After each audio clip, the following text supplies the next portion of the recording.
Halo guys, welcome back again to my channel. Bersama saya Hanson di sini, dan seperti biasanya setiap harinya saya akan buatkan video seputar cryptocurrency. So bagi kalian yang tertarik seputar cryptocurrency, boleh aja langsung bantu saya like dan juga subscribe. Jangan lupa juga untuk hidupkan lonceng notifikasinya supaya kalian gak ketinggalan update terbaru seputar cryptocurrency. Oke, pada hari ini kembali kita akan membahas seputaran Bitcoin, dan hari ini saya mempunyai video yang cukup penting untuk kalian karena kita bakalan membahas salah satu event terpenting di bulan ini yang perlu kita pantau dan akan terjadi dalam beberapa hari ke depan. Jadi pastikan stay tune terus sampai akhir video, dan kita bakalan mulai dari CoinMarketCap terlebih dahulu. Per hari ini secara global market cap crypto berada di angka 1,03 triliun dolar atau turun sekitar 1,6%. Nah, Bitcoin sendiri di angka 22.300-an, Ethereum 1.553, BNB 258, XRP 0,35, Cardano 0,51, Solana 39, dan Dogecoin ada di urutan ke-10 dengan harga 0,067 dolar. So, per hari ini kita melihat market rata-rata dalam keadaan merah, walaupun penurunannya nggak terlalu signifikan, hanya kurang lebih 0, sekian persen hingga 1%. Jadi itu adalah outlook sementara dari beberapa top coin yang ada. Sekarang kita masuk dulu ke beberapa berita dan data terbaru hari ini. Nah, karena kita udah di hari Minggu lagi guys, kita bakalan cek untuk 7 hari ke depan kira-kira ada event ekonomi penting apa yang harus kita pantau. Dan menurut saya untuk minggu depan ada salah satu event terpenting yang bakalan kita lihat di bulan ini. Persisnya di tanggal 28 Juli nanti, jam 1 dini hari sampai 1.30 dini hari waktu Indonesia Barat, kita akan melihat Fed Interest Rate Decision dan juga Fed Press Conference. Jadi kita akan melihat gitu ya, keputusan The Fed akan suku bunganya itu mau naiknya berapa. Kalau misalnya forecast dari para analis itu adalah kenaikan sebesar 0,75%. Walaupun kalau misalnya kalian cek di media sosial sekarang, tidak jarang orang-orang beranggapan bahwa The Fed bisa jadi malah menaikkan hingga 1% langsung. Oke? Dan saya udah sampaikan ini juga di beberapa video yang lalu. Menurut opini saya pribadi gitu ya, kalau misalnya kita melihat kenaikannya persis dengan yang diprediksikan, yaitu adalah 0,75% menjadi 2,5% di sini, maka harusnya sedikit banyak market udah price in. Tapi kalau misalnya ternyata kita mendapatkan kenaikan yang tidak sesuai dengan ekspektasi, alias naiknya 1% atau malah 0,5%, baru dari sanalah mungkin kita akan melihat volatilitas yang sangat masif terjadi di market. Dan jangan sampai kalian lupa juga, kita masih berada di earning season guys. Alias minggu depan kita masih akan melihat banyak sekali perusahaan-perusahaan besar di Amerika Serikat itu merilis laporan keuangan kuartal 2-nya. Dan untuk beberapa hari terakhir juga udah banyak ya perusahaan-perusahaan besar di Amerika Serikat itu merilis laporan keuangannya, dan rata-rata performance-nya itu melampaui ekspektasi para analis, alias lebih baik daripada ekspektasi. Itulah kenapa kita melihat dalam beberapa hari belakangan Bitcoin itu mampu mendapatkan semacam sentimen positif dan rally. Salah satu penyebabnya adalah juga karena laporan-laporan keuangan dari perusahaan-perusahaan besar Amerika Serikat tersebut performance-nya masih oke gitu. Walaupun memang ada mengalami perlambatan tapi tidak seburuk yang diperkirakan. Nah, minggu depan juga kita akan melihat lagi banyak perusahaan-perusahaan besar merilis laporan keuangannya. Jadi kita bakalan lihat itu juga, dan juga pastinya nanti di tanggal 28 Juli akan ada The Fed Interest Rate Decision. Itu yang pertama. Nah, yang kedua, ini juga adalah berita yang cukup positif harusnya ya, kalau misalnya kalian merupakan pengguna Voyager Digital, karena FTX baru saja mengajukan proposal untuk membeli gitu ya, Voyager Digital, alias mengambil alih lah gitu. Dan kalau misalnya kalian yang menggunakan Voyager Digital dan pengen mendapatkan kompensasi lebih cepat, karena kalau kalian menunggu dari Voyager Digital sendiri, itu pastinya perlu waktu mungkin bertahun-tahun, seperti Mt. Gox kemarin. Oke, perlu waktu bertahun-tahun di persidangan sebelum pada akhirnya diselesaikan, dan asetnya mulai bisa didistribusikan. Voyager Digital juga sama, karena mereka udah mengajukan bankruptcy, mereka juga nanti akan masuk ke persidangan gitu ya, dan itu biasanya memakan waktu hingga bertahun-tahun. Jadi aset kalian juga nggak bakal bisa didistribusikan. Nah, FTX sendiri menawarkan solusi gitu. Mungkin kalian akan bisa mendapatkan sebagian dari yang kalian lost kalau misalnya kalian gitu ya membuka account baru di FTX. Tapi ini kalau nanti setujui ya juga oleh Voyager Digital, ini baru diajukan proposalnya. untuk FTX mengambil alih gitu. Kalau memang ternyata disetujui, maka kalian berkesempatan untuk mendapatkan kompensasi. Itu ya, daripada kalian menunggu bertahun-tahun untuk kasus Voyager Digital ini selesai, kalian bisa membuka account baru di FTX account dan mereka akan kasih kalian cash balance. Oke? Dan itu mungkin tidak full, tapi sesuai dengan porsi kalian lah gitu. Tapi ini baru sekedar rencana saja, belum benar-benar dieksekusi.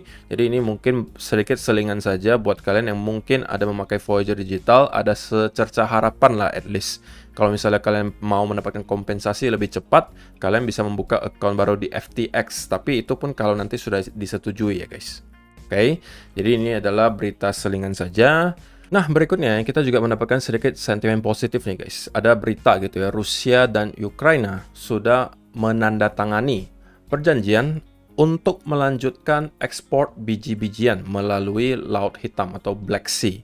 Tentunya salah satu penyebab utama kita melihat harga-harga makanan atau pangan itu naik, itu adalah karena perang dari Rusia dan Ukraina. Perlu kalian ketahui gitu ya, secara data untuk eksportir terbesar wheat, yang pertama adalah Rusia, yang kelima adalah Ukraine. Oke, jadi kalian bisa bayangin gitu ya, kalau misalnya kedua negara ini berperang, oke, berapa banyak gitu ya negara-negara lain yang bergantung ke wheat dari kedua negara ini itu terdampak secara harga pangannya. Oke, nah dengan adanya hal ini, di mana mereka akan melanjutkan ekspornya, oke, walaupun perangnya masih tetap lanjut, tapi mereka menandatangani perjanjian kalau misalnya mereka akan ekspor grain ini, dan kalau misalnya ekspornya itu berjalan, itu tidak akan terganggu dengan perang yang sedang terjadi. Alias kalau ada kapal Ukraine lewat misalnya daerah Rusia, itu nggak bakalan diserang gitu. Oke, itu adalah perjanjiannya. Tapi ini sebenarnya belum benar-benar berjalan, tapi baru ditandatangani. Dan baru akan berjalan beberapa minggu lagi gitu ya. Dan di sini disampaikan beberapa poin. The deal is significant for global food supply. Oke, yang pada intinya adalah kalau misalnya hal ini terjadi, ini sedikit banyak akan membantu suplai makanan dunia yang sekarang sedang terganggu, dan itu membuat harga pangan semuanya rata-rata naik. Itu juga adalah salah satu sektor yang menyebabkan inflasi di banyak negara itu naik. Jadi dengan adanya hal ini tentunya sangat membantu, kita mulai bisa melihat nanti harga komoditi mulai start juga menurun, harga makanan-makanan di berbagai negara juga start menurun, inflasi mulai tertekan, dan ekonomi harusnya bisa mulai membaik. Gitu ya. Jadi itu adalah berita positif menurut saya. Jadi lambat laun kita melihat supply chain juga udah mulai membaik. Oke, itu akan membantu inflasi juga nantinya, walaupun tentunya tidak hanya dari segi ini saja yang membuat tingkat inflasi di berbagai negara itu naik. Salah satu faktornya juga adalah banyaknya printing atau quantitative easing yang dilakukan oleh berbagai negara yang menyebabkan uang yang beredar itu sangat banyak, otomatis inflasi juga ikutan tinggi. Itu ya.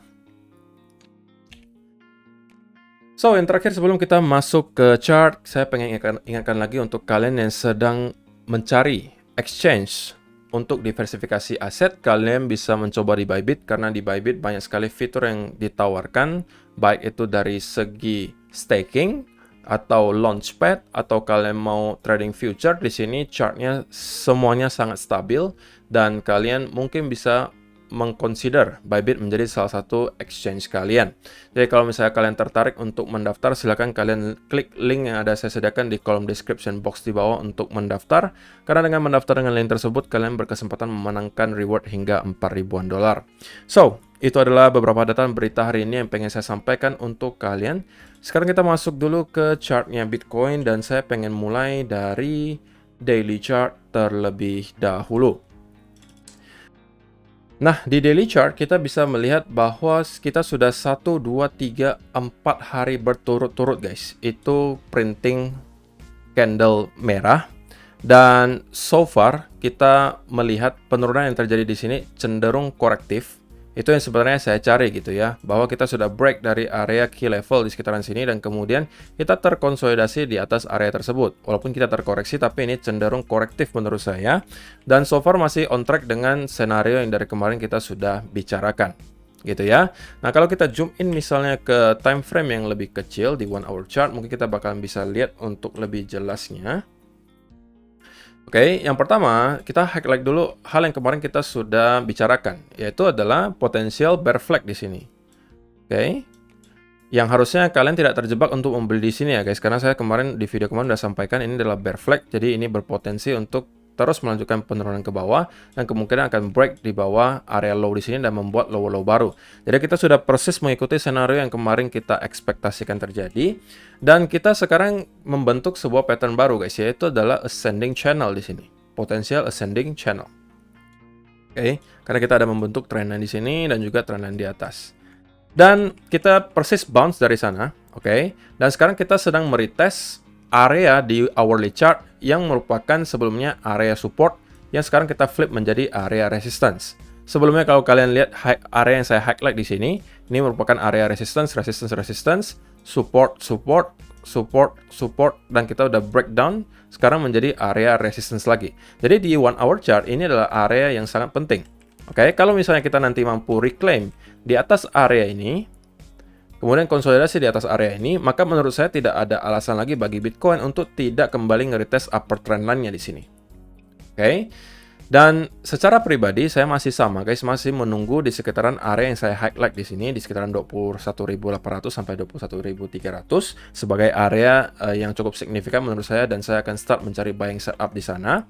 Tapi kalau misalnya nih saya tidak dikasih ke area di sini dan ternyata kita sudah terlanjur naik gitu ya, maka saya akan juga masuk apabila kita mampu breakout dari ascending channel di sini dan konsolidasi di atas area ini.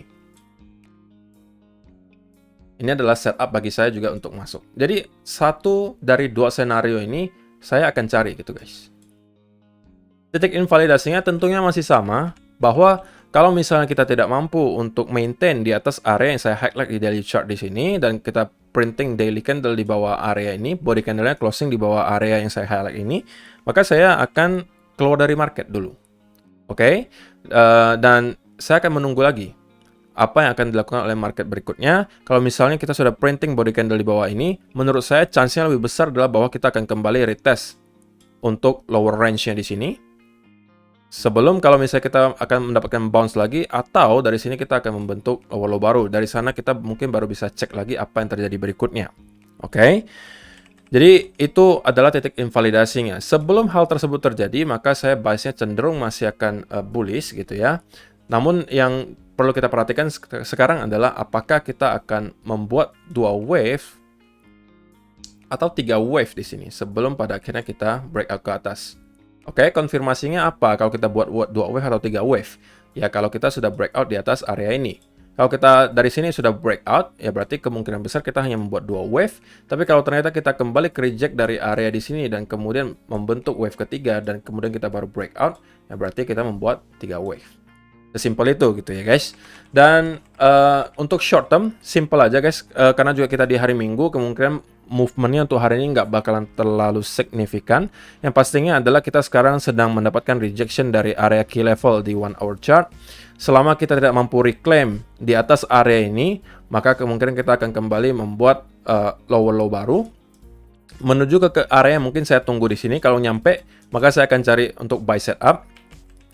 Tapi kalau misalnya kita breakout di atas area ini, maka kita berpotensi juga membentuk satu pattern lainnya. Di 15-minute chart kalian mungkin bisa lihat, atau mungkin sebagian dari kalian juga udah antisipasi, yaitu di sini left shoulder, di sini head, di sini potensial right shoulder-nya. Jadi ini adalah potensial juga untuk inverse head and shoulder gitu guys. Oke.